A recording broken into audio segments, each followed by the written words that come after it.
Good morning all of student.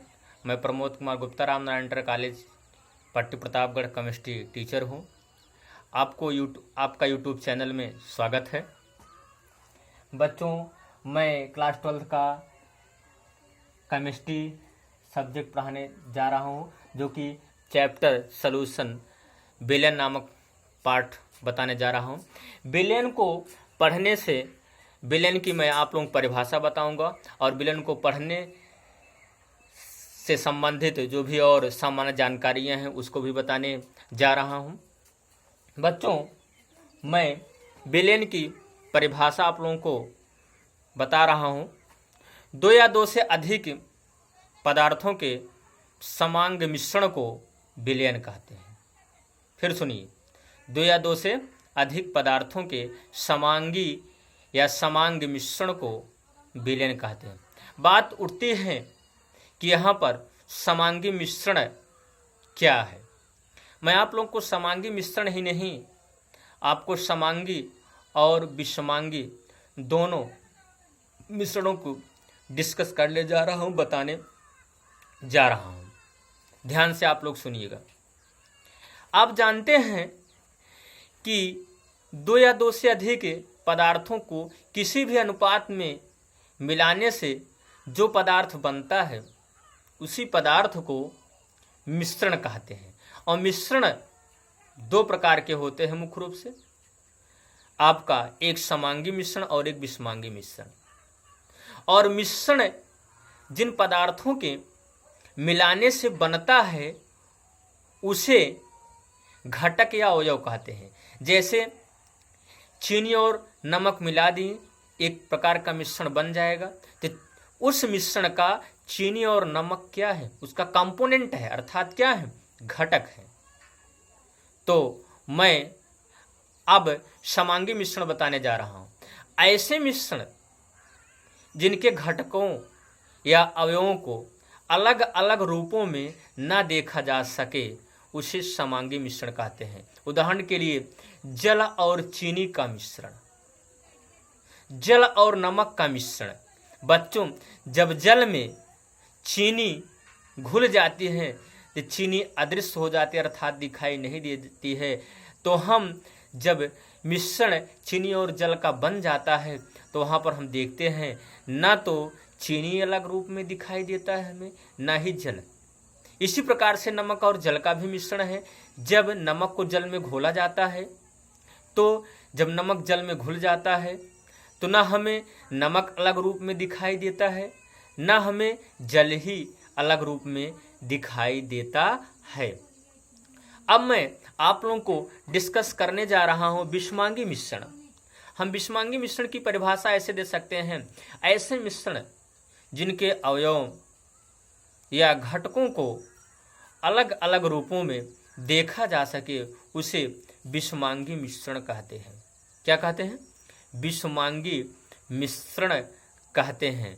उदाहरण के लिए जैसे हम चावल और दाल मिला दें तो चावल और दाल एक प्रकार का मिश्रण बन गया है। उसमें हम चावल और दाल को अलग अलग रूपों में हम देख सकते हैं। जैसे आपका लकड़ी का बुरादा हो गया और लोहे की छीलन हो गई, उसको भी हम अलग अलग रूप में क्या कर सकते हैं, देख सकते हैं। इसी प्रकार से बहुत सारे एग्जाम्पल हैं विषमांगी मिश्रण के। मैं आप लोगों को अब मेन टॉपिक पर चल रहा हूं, सॉल्यूशन। सॉल्यूशन की डिफिनीशन मैं बता रहा हूं। एक बार मैंने बताया, दो या दो से अधिक पदार्थों के समांगी मिश्रण को विलेन कहते हैं। उदाहरण के लिए जब जल में चीनी को डाला जाता है तो चीनी धीरे धीरे जल में घुल जाती है और एक प्रकार का समांगी मिश्रण प्राप्त हो जाता है। इसी को हम क्या बोलते हैं, विलेन कहते हैं। उदाहरण के लिए और भी है, जैसे नमक को जल में घोल देते हैं तो नमक जो होता है जल में धीरे धीरे क्या हो जाता है, विलीन हो जाता है, अर्थात अदृश्य हो जाता है। तो एक प्रकार का हमें समांगी मिश्रण प्राप्त हो जाता है। इसी समांगी मिश्रण को हम क्या बोलते हैं, विलेन कहते हैं। तो बच्चों, अब मैं कंपोनेंट्स ऑफ सॉल्यूशन के विषय में बताने चल रहा हूं। Components of solution, components of solution अर्थात विलयन के घटक के विषय में आप लोग पढ़ाने जा रहा हूं। ध्यान से थोड़ा सुनिएगा। यहां पर विलयन के दो घटक होते हैं। There are two components of solution. विलयन के कितने घटक होते हैं? दो घटक होते हैं। There are two components of solution. Number 1 पहला है सॉल्वेंट। क्या है? सॉल्वेंट। Number 2 solute. क्या है? सॉल्यूट। यहां पर अब मैं सॉल्वेंट और सॉल्यूट को डिस्कस करने जा रहा हूं। यहां पर देखिए, सॉल्वेंट मीन्स होता है विलायक, सॉल्यूट मीन्स होता है विलेय। तो यहां विलयन के दो घटक, एक विलायक हो गए और एक क्या हो गए? विलेय हो गए। यहां पर आप लोग, अब मैं यहां सॉल्वेंट के विषय में डिस्कस करने चल रहा हूं। देखिएगा, यहां पर विलयन में क्या? विलयन में जिस घटक की मूल भौतिक अवस्था, विलयन में जिस घटक की मूल भौतिक अवस्था विलयन जैसी होती है, कैसी होती है? विलयन जैसी होती है, उसे क्या कहते हैं? विलायक कहते हैं। क्या कहते हैं? विलायक कहते हैं। विलयन में, फिर से एक बार सुनिएगा, विलयन में जिस घटक की मूल भौतिक अवस्था विलयन जैसी होती है, उसे क्या बोलते हैं? विलायक कहते हैं।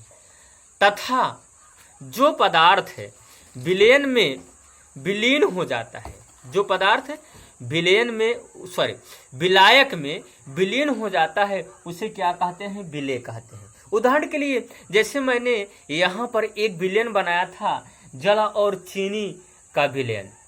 तो बच्चों, यहाँ पर जब चीनी को जल में डालते हैं, चीनी को जब जल में डालते हैं, तो चीनी धीरे धीरे जल में विलीन हो जाती है। चीनी धीरे धीरे जल में क्या हो जाती है? तो विलीन हो जाती है। अर्थात घुल कौन रहा है? चीनी किसमें घुल रही है? जल में घुल रही है। तो जल क्या है? आपका विलायक है, और चीनी क्या है? विलेय है। चीनी क्या है? विलेय है। तो बच्चों, अगर किसी विलयन के घटकों की मूल भौतिक अवस्था, दोनों घटकों की, किसी विलयन में दोनों घटकों की, अर्थात विलायक और विलेय दोनों घटकों की मूल भौतिक अवस्था विलयन जैसी होती है, तो बच्चों उस विलयन में जिस घटक की मात्रा अधिक होती है उसे विलायक कहते हैं। जिस घटक की मात्रा कम होती है उसे विलेय कहते हैं। जैसे आप यहाँ देखिए, जैसे मैं यहाँ पर ले लिया 2 लीटर, क्या ले लिया? एल्कोहल ले लिया। क्या ले लिया? एल्कोहल ले लिया। एल्कोहल ले लिया।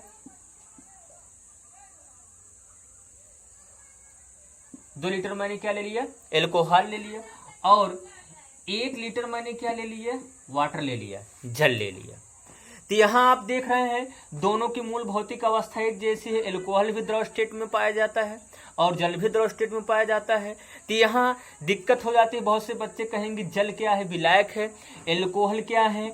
विलेय है। नहीं, यहाँ पर मैंने बताया कि अगर किसी विलयन में दोनों घटकों की मूल भौतिक अवस्था एक जैसी है, अर्थात इन दोनों घटकों की मूल भौतिक अवस्था एक जैसी है, तो जिस घटक की मात्रा अधिक होती है उसे क्या बोलते हैं? विलायक कहते हैं। जिस घटक की मात्रा कम होती है उसे क्या बोलते हैं? विलेय कहते हैं। तो अर्थात इसमें एल्कोहल 2 लीटर है, जल 1 लीटर है, तो एल्कोहल क्या है?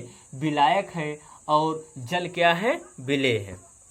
ऐसे ही विभिन्न पदार्थ, बहुत से ऐसे पदार्थ होते हैं, जो भी पदार्थ होते हैं भिन्न प्रकृति के होते हैं या जैसे भी प्रकृति के होते हैं।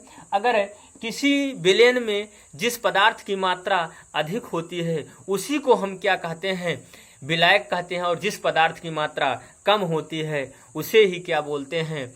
हम विलेय कहते हैं। अब यहाँ पर मैं डिस्कस करने जा रहा हूँ विलयनों के प्रकार। विलयन मुख्य रूप से बच्चों जानते हैं, बेसिक चीजें हैं, 9 प्रकार के होते हैं। ठोस का ठोस में, ठोस का द्रव में, ठोस का गैस में, द्रव का ठोस में, द्रव का द्रव में, द्रव का गैस में, फिर गैस का ठोस में, गैस का द्रव में और गैस का गैस में। ये आपके विलयन के 9 प्रकार हो गए। मैं आप लोगों को अगले लेक्चर में आपको तनु विलयन और सांद्र विलयन के विषय में आपको डिस्कस करूंगा, अर्थात बताऊंगा।